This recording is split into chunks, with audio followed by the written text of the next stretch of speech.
thématique de la vanité, du rappeler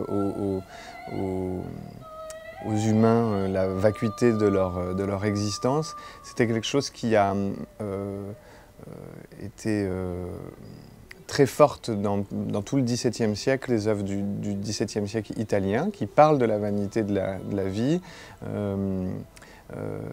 qui parlent de toutes ces métaphores comme la bulle de savon, toutes les choses éphémères, disons,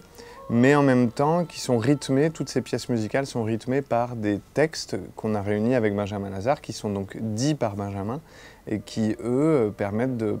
prendre peut-être les choses avec un léger petit décalage, avec peut-être un peu parfois d'humour, mais en tout cas avec une certaine dose de, je ne sais pas si on utilisait ce terme au XVIIe siècle, mais de relativité. Ce qu'on va entendre au niveau musical, c'est des œuvres, disons, de la première moitié du XVIIe siècle, de deux grands maîtres que sont Monteverdi et Carissimi, Venise-Rome, et donc un autre compositeur romain qui s'appelle Luigi Rossi. Ce sont des œuvres une sorte de cantate d'une vingtaine de minutes avec 5 chanteurs, des instruments d'époque. Ensuite, ce qu'on va entendre comme texte, c'est à la fois de la poésie qui est contemporaine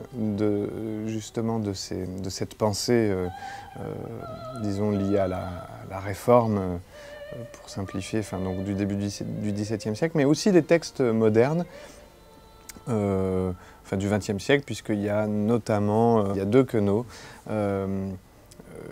extraits d'un recueil qui s'appelle L'Instant Fatal, et puis même un texte de Yankelevitch. On a des témoignages d'époque où lorsque les gens allaient écouter ce type de musique, l'assemblée se retrouvait en larmes. Il y avait en tout cas une envie de venir se faire un peu secouer, et j'espère que ça, on arrive à le restituer avec délicatesse.